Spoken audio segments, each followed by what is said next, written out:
In school, we used to have a Munyankole called Muhumuza. This boy used to annoy me. He was one, from a rich family. Two, he was clever. That is very unfair. In Uganda, our life expectancy is 47. If you have a beautiful woman, you will die at 23.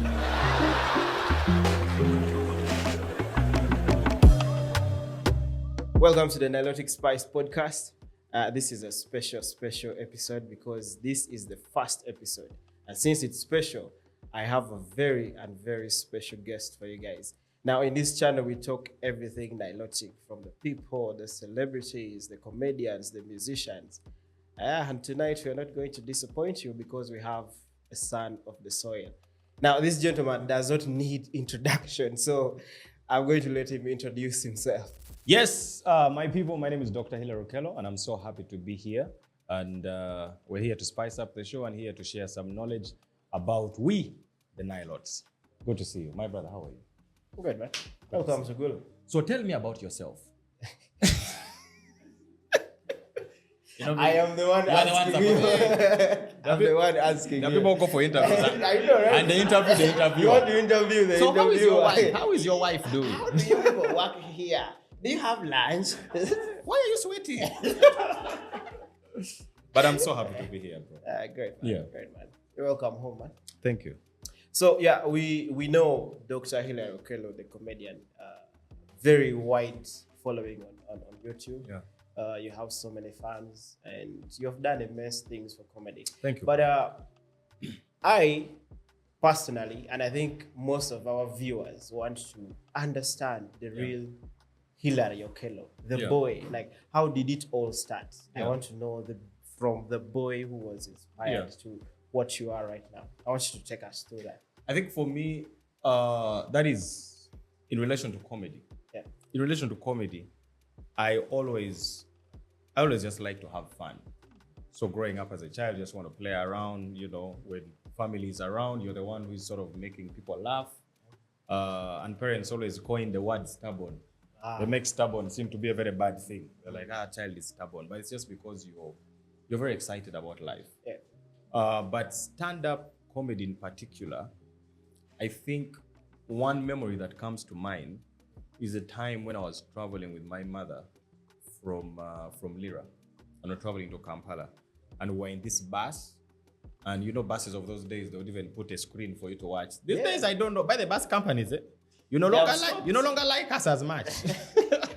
So they used to have like a screen. I think that was like in my P7 holidays. So we're traveling to Kampala, and I was with my mother in the bus, and they kept playing this show, and I didn't understand what stand-up comedy was at the time. But I was watching Night of 1,000 Laughs. I don't know if you've watched Night of 1,000 Laughs. I think I have. So for those who don't know, you can check it out on YouTube. It's a show that had a lot of African comedians on one stage, and that was in Nairobi. Oh yeah, it's a good thing. So I was watching, there was Pablo on there. There was Clint the Drunk. There was, I think, Okello. There were a lot of comedians. So we literally laughed for the whole journey. And they didn't have anything else, so they replayed the whole thing. One flash. But from that, you get a feeling of, I don't know what this is, but I like it and I want to do it. Yeah. Because that was to make you fall in love, right? Yes. But what really inspired you to get into saying, this is the thing, I really want to do it, and I know I'm going to do it. What inspired you to get in there? Was it someone? Was it something else? I think it's more of people's response to the comedy. It's sort of like the driving force to tell you, keep doing this. It's a good thing. Because while at school, I used to try out comedy. So I would perform at those school events. Probably there's those sports days, those kind of days. Yeah. So I would always try to force myself into the spaces of being the MC. Force yourself, because you're in senior 2. Yeah, there's a senior 6 guy who wants to eat that money. Big boys are there. So you really have to force yourself in those spaces. Yeah. But being in those spaces and telling those jokes and making people laugh, people's response towards you, people liking you and telling you, by the way, you're good, you should keep doing that. Yeah. So it's that positive feedback that gave you the courage and the belief that if I pursued this, I think it would work out fine. Yeah. Yeah, it is true actually. When someone tells you something so many times, Yeah. it reaches a point when you actually do believe it. Yes, yes. Yeah. So Dr. Hilary Okello, except apart from comedy, you're actually a medic. I'm a clinician. Ah. Yeah. I did 3 years of clinical medicine, 3 years at Clark International University. Actually applied here to Gulu Clinical School. Gulu Clinical School. Oh, okay. Yeah, they chased me. But it's a nice place. No, I don't think they really chased you. No, per not se, not chased in quotes, yeah. but like I just wasn't admitted. Yes, because actually it was the first time me coming to Gulu, because I came to apply, and then I came back. Actually, I didn't come back. I just called the security guy because I had his number. I was like, "You check for me the list." He was like, "Okello, there's no Okello here." You made connections. Right? You need connections. connections. Yeah. You do 3 years of medical school, Yeah. and by that time, your comedy is not yet. It's still in the I think like the crawling stages, because I started stand up professionally, because like I said in school, during school we used to have this. I used to force live. We used to have these Friday news bulletins. There was like that club in school that used to read news to students. So I was part of that. I joined that particularly to have an audience. So I would just write a few jokes about what has happened throughout the week. Then on Friday, I would read it out to students and people would laugh. So when I was done with school, I said, when I get to campus, to university, I want to find a way into the professional, professional line of stand-up. So 2017, I was still at campus, I think my second year. Then I said, let me try to pursue this. Now, at that point in your life, would you say that you had to choose between medicine and comedy? Did you have to choose, or you kept it very well balanced? I think it took me I think like it took me like 3 years to sort of balance it, because I graduated at the end of 2018. So when I left school, I started working. I worked for like 4 years. I started working and part-timing as a stand-up. But then it became hard to balance. The weight of stand-up is a lot in terms of, first of all, the time is not as planned. You can't plan the time. Someone can call you today and say, tomorrow, are you around? And then you have to look for your employer and say, so tomorrow, I will be sick. Tell the patient to first wait. You can't tell a pregnant woman to wait. Right? First tell the baby to give us 2 more days. Yeah, let him come. Let him come on 29. 28 is not a good day. So it was hard to balance, and also your employer is not happy because out of 5 days you're missing 2 days or 3 days. Yes.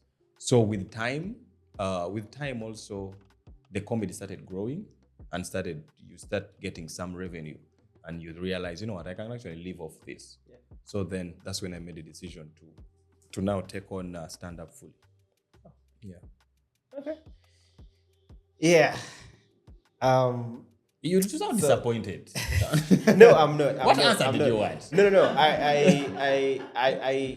I've been in situations where you have to choose to do something that is not really what you studied, and sometimes it's the better way to go, but it takes some courage and there's a lot of decision making really that comes to it. Yeah, talking of courage, you're obviously Lange, right? Yeah.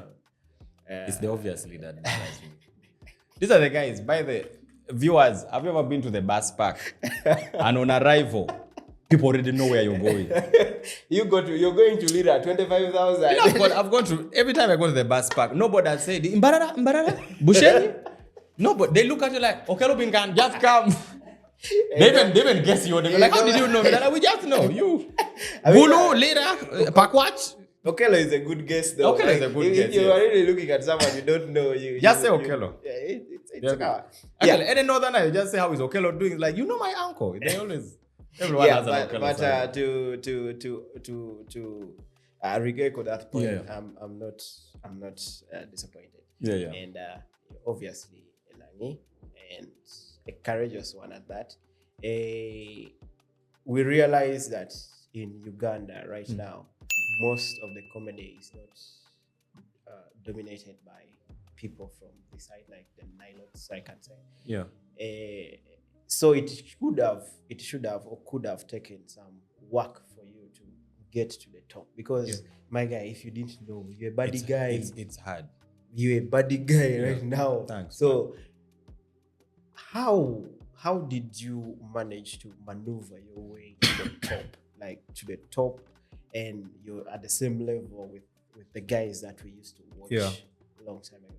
How did you manage to do that? Of course, the courage comes to play, but also self-belief is a very big thing. I think to know that I can actually go shoulder to shoulder with these people, and also to be able to set certain standards for yourself. You know, when I started off by in comedy, I had a very prominent comedian who told me, man, if you could just add more Luganda, you would make it very quickly. He told me, like, if you could just do 20% English and 80% Luganda, you'd become a big deal. But then for me, I know I want to do comedy that goes beyond borders. So you stick to English and you say, no matter how long it will take me to make it, I want those that who will follow me because they like the language within which I do the comedy. So of course, every now and then I'll probably drop a punchline in Luganda because the audience has Baganda. But if I'm in Gulu here, why would I do a line that has Luganda in it? You see? So to be able to challenge people who are already like strongholds in the industry, you need to believe in yourself. You also need to be very easy to work with. You should be someone who, if they see you on the poster, they're like, I'm with this guy. The guy is a problem. Sharing a stage with Okello. Problem. So you need to be someone who people are excited to work with. People who, because most of these people have really supported me, but they have supported you because they know you're good. They know you add value to them as well. Yeah. So obviously, the courage, you talked about that, but I believe it also takes courage to keep yourself up there, not just to get there. Have you come across any challenges, like you as a comedian, something that challenges your stay up there, like something you'd look at and be like, I think this would affect me in the long run or the short run, something like that?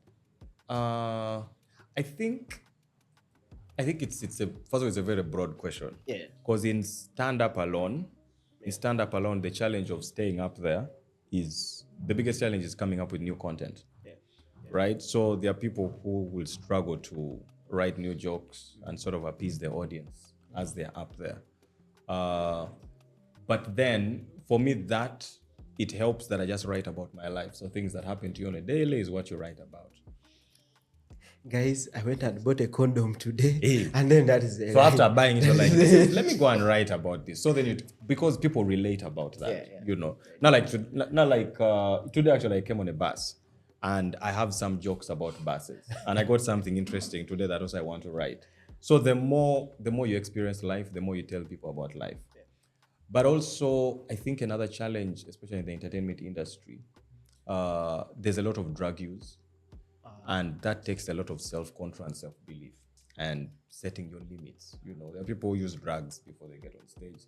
Alcohol abuse, people drink so much. You know, you're backstage and somebody has a whole crate and is just worried about 20 minutes. Someone is mixing Guinness, Nile Special. You're like, bro. So there are those challenges about the environment you're in, your working space. There are people smoking shisha, there are people doing this. So it comes down to really yourself, your values and your self-limits. Yeah.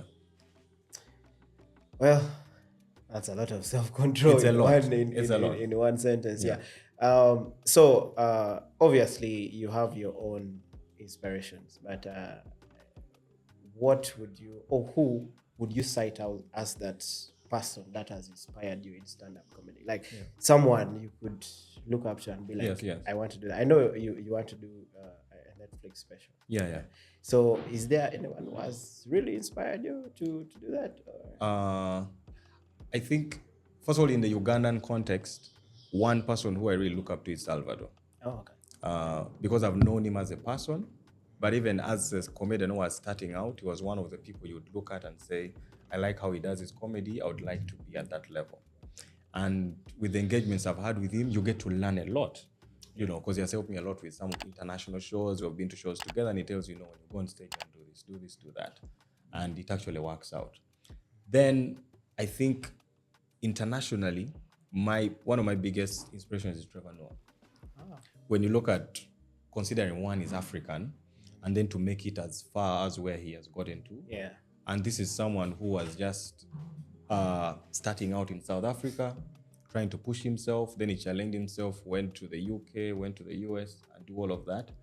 Those are the kind of, it's like a blueprint of what you can do to make it out there.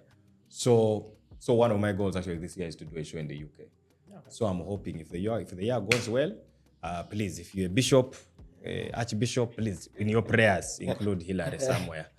Because you realize that you need to challenge yourself to certain levels in order to get to certain levels. Yeah. So I think Salvador and Trevor are the two people that I look up to in terms of pushing myself. Yeah, Trevor is a great guy. He's a great guy. And Salvador too, of course. I think he's one of Uganda's people look up to him. Yeah, I understand that. Thank you for sharing that, man. Yeah. So if you watch comedy in Uganda, and I think across the world actually, most comedians tend to be but there's that aspect of vulgarism in it. Because people tend to like those other things more. But I've not really had vulgar things in your comedy. Yeah. Would you say that is something that you don't like, or how are you able to make that without tapping into that cliche of being vulgar? How are you able to do that? First of all, like comedy that rotates around, like in quotes, like dirty jokes or dirty content. First of all, it's very easy comedy, and those are like jokes someone does and they're like, come on, think of something better, So you challenge yourself to think of something outside that, because everyone can do such jokes. Yeah. But then also it depends on the kind of brand you want to set out for yourself. Yeah. So you want to be a brand that other brands want to relate with. Companies want to work with you. You want to be able to perform. You want to be an all-round performer. Yeah. So if they call you to the bar, you can perform. If they call you to a kid's party or something, you can still find jokes for the kids. If they call you at a wedding, you can perform. If they say there's a bishop who is being ordained, what is it? Those guys, that one. You know those things. Yeah, I know. Do you know those things? And besides your kids, you also have to watch your you also have children who will probably watch your shows. You have parents. For me, the thing that makes me so happy is seeing people come to my shows with their kids. Yeah. Somebody comes with a 10-year-old. Family time. Yes, and there's a whole age group at your show, and they're all having a good time. Yeah. So for me, it's something intentional. I decided to keep my comedy that way. And also it helps, because imagine you're on stage, you're performing, and your mother is there. Your mother. And now you're saying, then now she decided. It's like, bro. It doesn't work like that. So it's a decision you make for yourself. Yeah, man, Hillary, I think I have only one more question for you. I want you to look deep into baby Hillary, not that one, but like young Hillary. Yeah. And look at yourself right now. What advice would you give young Hillary? What advice would you give that guy who is going to grow up? Yeah. What advice would older you give younger you right now? I would say set out goals that you want to achieve and just go for them, because life is too short, man. Yeah. Life is too short for you to think you don't have anything to live for. So you just set out to have fun, set out to make people happy, set out to live the little life that God has blessed you with. If you're going to be on earth for 65 years, those 65 years better count. Yeah. So every moment counts, enjoy life, and just be a good person. Yeah. Well, then how would you we have so many comedians, and I think you're going to perform with some of them tonight. They are not yet at your level, but they are brothers from your side. So is there any advice you can give that boy called Oscar who is starting to grow. He in wants to do comedy. stand-up and comedy, He wants to. He's inspired like you from the bus, and he wants to start comedy. Yeah. Yeah. What advice would you give that boy? One, I think first I would say all dreams are valid. So if you really believe that you want to pursue something, it's only you who can limit yourself. So just take on the challenge. With comedy, just get on stage. They always say comedy doesn't start until you step on stage. Yeah. So we have a lot of people who come to us saying, I want to try comedy. I think I can make some jokes here and there, and they never get on stage, either because they are timid or they just have an ego. So you just have to be humble enough to say, you know what, let me get on stage and try it out. And you might fail the first time, fail the second time, but if you keep going, it gets better. So wherever you want to do stand up, just you can get in touch with me on social media everywhere, Dr. Hilary Okello, and I'll find a stage for you, definitely. That was the next thing I was going to say. I was going to say, where can people find you? But you could repeat that. You can find me everywhere on social media: YouTube, Facebook, Twitter, which is X now, TikTok, Dr. Hilary Okello. And I think very soon I should be putting up a website as well. Yeah. Then if I buy land in Gulu, you can find me around Peche Stadium. Peche Laro. War Stadium. Why is it called a War Stadium? War Memorial Stadium. It is called a War Memorial. Imagine a football team, you're coming to face a team in Gulu. And they're like, where are we playing them? They may have some memories. War Stadium. You see the defender coming like this, you're like, this is war. Like some Shaolin soccer. There's some Shaolin soccer effect. All right, man. It was really great having you on the show, man. Yes. Yeah, guys. This was Hilary Okello. Follow him on X. Follow him on all social media platforms. Don't forget to follow us. And like and subscribe. For today, it's a wrap. See you next time.